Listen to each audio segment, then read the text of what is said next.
Well, I promised you all that I would be here at 4 o'clock. I guess it's just a minute or two after to talk about what's going on in Charlottesville right now. As you all know, Charlottesville is facing a very, very difficult situation. The news just broke recently, just in the last, hour or so, that somebody plowed into a crowd with their vehicle, and at least 8 people have been injured, maybe more by now. One person has been arrested. It's a very tragic situation.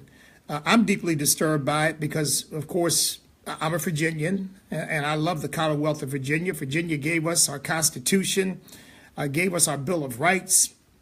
Virginians really, in the person, of course, primarily George Washington, really led the way to the Revolutionary War and gave us a victory over Great Britain that allowed our country to be free. Virginian Thomas Jefferson wrote the Declaration of Independence. I really do consider Virginia to be a foundational a place for the very existence of this country because of what so many founding fathers contributed to making Virginia central to the liberty and freedom that we now enjoy. But what's going on in Charlottesville right now is nothing to celebrate. It's sad. So let me just say right off the bat, I condemn both sides in this issue. I condemn this quote unquote white right group, whatever that is. David Duke is in the middle of them and others. These people really are racists. They really are bad news. So I just soundly and categorically and unequivocally condemn them. I don't consider them to be part of the quote unquote right or part of the conservative movement in any way. They are outliers. They're fringe people. Frankly, they're dangerous people. They're bad for our country. They're bad for Virginia. And I understand that many of them have come from the outside. But I also condemn the other side because, look, you've got 40 or 50 of these so-called white right people there. And if you just ignored them, what do you think would happen? I think nothing. I think they would, I don't know what they'd do with themselves. Maybe they'd be forced to act out in a bigger way just to try to get attention. But that's what this is all about. It's all about getting attention. And, you know, most Americans now in 2017 look at those folks and just kind of roll their eyes and go, oh, boy, again, you know, these bunch of crazies once again trying to stir up trouble again. But this is why I condemn both sides. I condemn the counter protesters as well, because both sides of this want us divided racially. They want to turn everything into a racial issue. They believe that somehow it really is. Our country really is black against white. We're not that at all. We are a nation founded on principle, not race. Principle, not race. Now, I know we have been predominantly a nation of descendants of Europe, but we've got people from all over the world in our country. And we know the demographics are changing. And if they continue to change in the direction in which they're changing, after a while, the majority of our citizens will not be people of European descent. But the principles remain. And that ought to be what we as American citizens focus on, the principles which made America great. We hold these truths to be self-evident, that all men are created equal and endowed by our Creator with certain inalienable rights, that among these are life, liberty, and the pursuit of happiness. That's the foundational principle, that we have a Constitution that is written to secure these rights, not to give them, but to secure the rights that are inherent in who we are as human beings. I mean, these are wonderful foundational principles. And as of September 17th, we will have lived under those principles. Our country will have existed under those principles in that written Constitution for 230 years. It is the longest running successful document governing any people in the history of the world. We have a 230-year-old Constitution of the United States. It has stood us in good stead. We have amended it. We have changed it, but the Constitution remains. That's what we all ought to be celebrating. So I just condemn both sides because as far as I'm concerned, both of them are more interested in racial division than they are in us becoming one nation under God, indivisible, with liberty and justice for all. Well, here's the second thing that might surprise you. But, I really think the time has come to just let these Confederate flags and monuments, aside from from personal property, just let them be somewhere where anybody who wants to go see them can go see them. And anybody who doesn't want to see them doesn't have to see them. I think public property ought to be for those symbols that unify us, like the American flag. And now, look, I am from Virginia. I live in Virginia. My family is originally from Virginia, from Orange County. I've been all over this Commonwealth. I've run for office here. I've been to Charlottesville many, many, many times. I've seen those monuments. My family and I have never given them a second thought, to tell you the truth, because what do they have to do with us? If nobody bothers us, nobody's harassing us, we never really cared. But the reality is, those who want to exploit division, those who want to try to make something of it, are going to continually either go back to defend the Confederate monuments, or they're going to go back to oppose the Confederate monuments. And you got the whole country and perhaps the whole world now looking at Virginia like, ooh, wow, Virginia, those people are really divided racially, aren't they? They're really against each other. And folks, it really just ain't so. A lot of these people who are protesting in Charlottesville are from out of state. But because this issue continues to dog us and dog every state where the Confederate flag plays some role in public life, I think it's just time to say, look, you know what? We've got bigger things to do. We've got inner cities that are in turmoil. We've got young men dying, killing one another by the thousands every year. It's like a war zone in inner cities across this country. We've got an anemic economy that is just beginning to bounce back under the leadership of President Trump. Whatever else people may think of him, President Trump is doing a tremendous job having our economy, having jobs come back, and giving the American people some hope of an economic future. We've got a major opioid crisis in our country. We've got public schools that aren't educating our children, particularly in our poor neighborhoods. Folks, we've got North Korea breathing down our necks, threatening to launch a nuclear war against us. We've got so many problems to address. Do we really want to be fighting over Confederate flags and monuments? And the answer to me is no. But you see, I believe that as long as we put these things up in people's faces, it's going to happen. Now, mind you, my wife and I have been to the Confederate Museum in Richmond.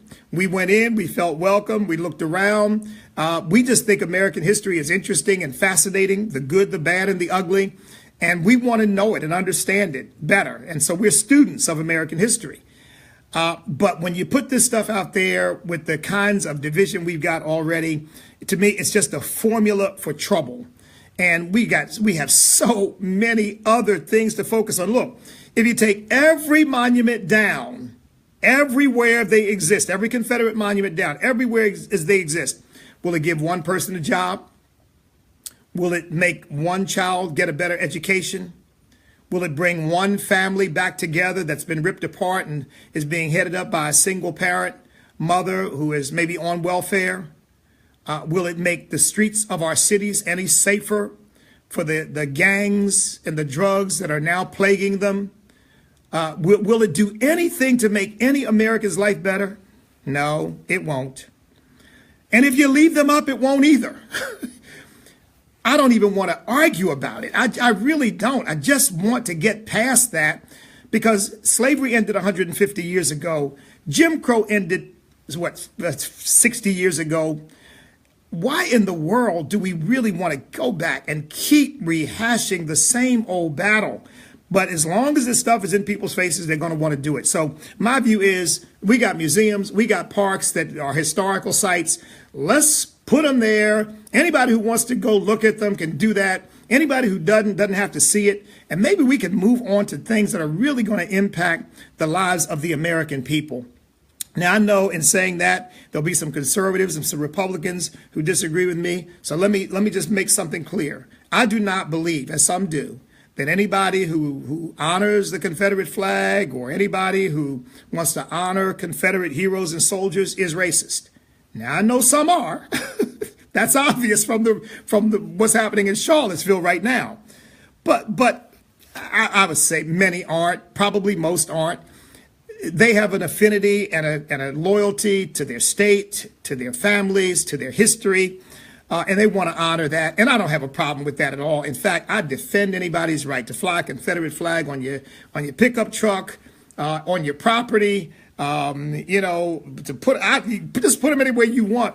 But I think on public property that is owned by all the people, in effect, we ought to stick to those things that unify us and bring us together, not those things that tend to divide us and rip us apart. I'm not a supporter of the Confederate flag, don't get me wrong, because it's not part of the affection for American history that appeals to me, okay? As an American of African descent, that is not a time that I look back on with any affection. The country was divided, and I know it was divided over a number of issues. It wasn't just slavery, but slavery was certain, in my view, the biggest part of it. I mean, it had to do with economics as well. I mean, it had to do with states' rights and different views of politics. You know, I think part of what happened was we were resolving the whole issue of how much power does the federal government have versus how much power the states have. So I think all of those things were playing a role. But slavery was the big, it was the big elephant in the room. Let's put it that way. Slavery was the big deal, and it's the thing that most comes to our minds when we think of the Civil War. And so obviously, it is not something that Americans of African descent are going to have any affection for. But I'm not intimidated by it. I'm not frightened by it. It doesn't really bother me. But I know that for many, it does. For many, it is bothersome to them. But here again, for me, it's really just a distraction. Now, let me add this. I am not saying, because I know there are people on the left who believe this, so we ought to remove anything that has to do with George Washington and Thomas Jefferson and James Madison because they own slaves. I mean, I just think that's preposterous. That's just ridiculous. You're not going to find any person in American history who was perfect, just like you and I are not, okay? But to deny the tremendous contribution to the notion of freedom and to the idea of each human being living out their God-given potential is also, I mean, it's preposterous to deny that our founding fathers played a major role in doing that. They illuminated the whole world with the idea of what it really means to be free. And so to say, well, we're going to get rid of them because they were racist white men. I mean, that's just crazy. That's just going too far. They don't represent, in my view, a divided America. They represent a united America. And we ought to continue to honor them because they are in part responsible for the great freedom and opportunity that we enjoy in this country. And look, the last thing I would say is this. You ever wonder why in the world, Bishop Jackson, are we having these racial confrontations and debates? Every white person is a white supremacist now, we're told. And America is a nation of white supremacy. And every white person enjoys white privilege, we're told. And now we need safe spaces from white people. And we want to exclude white people from campuses on certain days. So, I mean, why in the world, 150 years after slavery and 60 years after Jim Crow, is that happening? Because it almost seems like on some levels, we haven't made any progress. And I'll tell you what my explanation is of this. I believe that we are regressing in some ways because there are forces in our country that have rejected Almighty God. And I think it just boils down to that. Because, you know, and you try to get the left to understand this, and there are probably some conservatives who don't understand it either.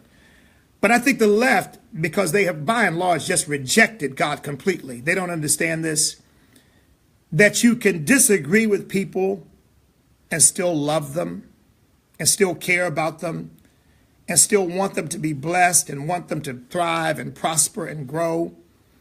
You may hate their ideas, but you don't hate them.